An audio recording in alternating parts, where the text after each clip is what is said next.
Hi guys, it's Diane here. Welcome back to the Citrus Twist YouTube channel.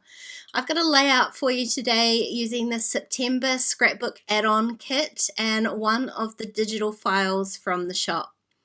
I've already gone ahead and cut out the cut file from the white cardstock from the kit and just removed the title that was inside the cut file.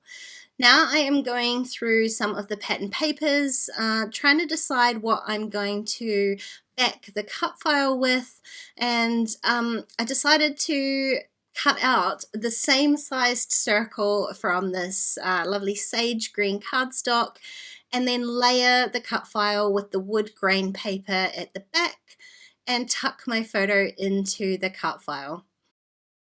But obviously before I get to that, I'm going to need to actually back the cut file. So I'm going to choose a few different pattern papers from the Heritage Collection to back this cut file.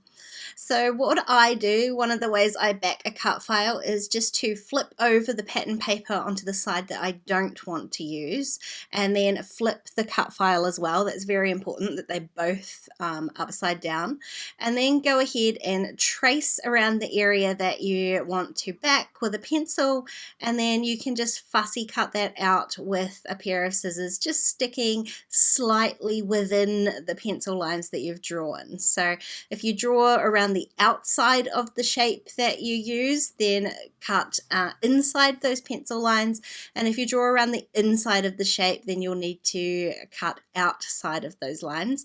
Either way works. It's just to get it slightly inside the cut lines so that you can then go ahead and glue that piece down. Now I just about glued that down, but what I realized is I need to back the inside of the centers of those flowers before I go ahead and fill in the petals. So I just need to pick a pattern paper to do that, and I was wondering about a couple of these peachy colored ones, but I think I'm going to use this more yellow toned paper. This time I'm going to do the opposite. I'm going to draw on the front of the paper. So this is the side that I want to be seen, and the reason I'm doing that is because I want to place my cut file so that I can see particular parts of this pattern paper. So I'm going to use more of the floral parts of the paper.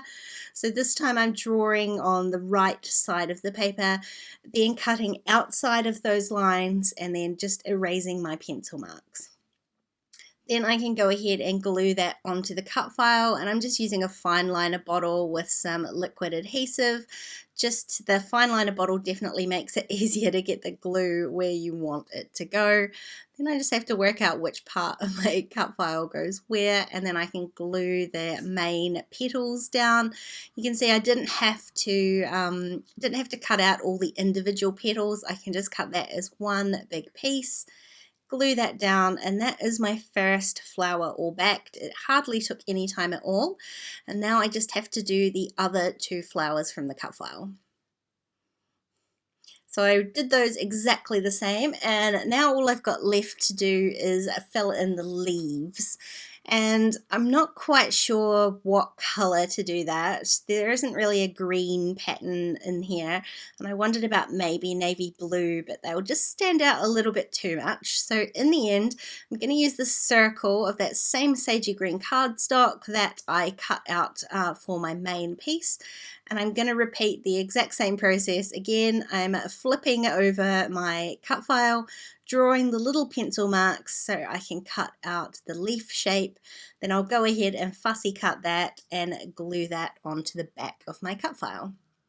Obviously this is just a single colored cardstock, so it makes no difference whether it's on the front or the back, but this cardstock does have a slight texture to it, so I'm just making sure that the texture is on the front of the cut file, and that way I don't have to worry about erasing any of the pencil marks.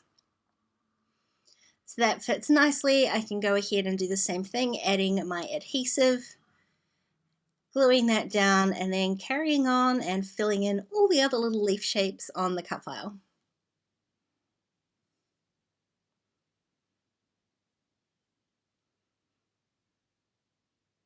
I'm not a massive fan of filling in cut files, but I do love the look of it. So these cut files that have a larger shape to them that are easily backed like this, they're more of my jam. Now I need to attach my cut file to my, well, it's not even the background, to the sage green backing, and I'm just going to flip it over so that I can see what I'm doing and add a little bit of liquid adhesive onto the back of the cut file, and then place my background down on top of it, making sure that that's all centered. Now I sort of placed that down, and I didn't, I want to add a little border to it, so I just went and got my paper trimmer and just trimmed off about 1/4 of an inch around all the sides of my sage green so that the wood grain paper shows around the edges. I'm going to use my sewing machine to adhere these two pieces together. So I only added a couple of pieces of adhesive just to make sure it didn't move around while I was stitching. And then I stitched around the circle of the cut file, and I also stitched all the way around the edge of the sage green cardstock as well. And you can see me here, I'm just pulling up the edges around this sage green piece just to give it a little bit of texture. This is going to be a pretty flat layout, but I do want to add just a tiny bit of a dimension by adding just that distressed edge to the cardstock.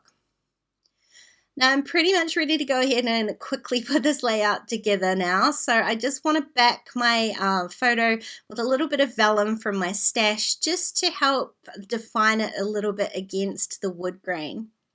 And to do that, I'm just folding it, layering a couple of different pieces together, just placing it behind my photo to make sure that there's enough definition, and then I'm lightly adhering all of those pieces together so that they stay in one place, and I can adhere my photo on top of that.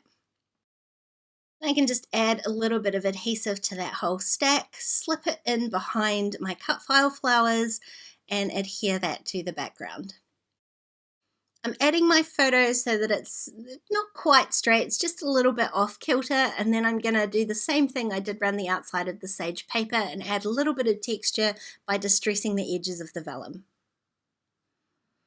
Now the fun part, I can go ahead and embellish this layout with all of these fun heritage goodies. I'm going to create my title using some of the puffy stickers. I'm alternated between maybe using one of the black ones or the gold ones, but because those navy blue flowers are there, I'm going to use gold instead of black. This time I want to get my title totally straight, so I'm going to use a T-square ruler to line that up, adding the first part of the title just on top of the cut file, and then I can add the second word on top. It's a really subtle title, and I love the gold of these puffy stickers. It's almost antique. It's really light and pretty. And because there are these gold puffy stickers in here as well, the puffy hearts, I'm going to add a few of those around the edges of my photo too, creating 3 little clusters or 3 visual points of interest. I'm not adding any journaling to this layout, so instead I'm going to add just one tiny little puffy sticker in the black. It's just got a tiny bit of black on there so it doesn't stand out too much against those navy blue flowers. And then I'm going to add to the floralness of this layout by using some of the stickers from the sticker pack.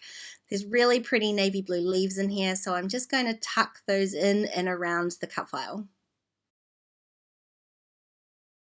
I decided I wanted to add a little bit of that leafery onto my side of my photo here. So I pulled out a second sheet of those stickers, and I'm just going to tuck a couple of those onto the left-hand side of my photo, which just helps pull some of that floral from the right-hand side to the left, balancing out the layout just a tiny bit. You could go totally sticker crazy because there are so many stickers in this kit, but sometimes the trick is knowing when enough is enough, and this is when I'm going to call my layout done. On screen now are a couple of close-ups of the layout, and don't forget to head over to the Citrus Twist shop and pick yourself up this scrapbook add-on kit. It is totally gorgeous. Thanks for watching, and we'll see you again really soon.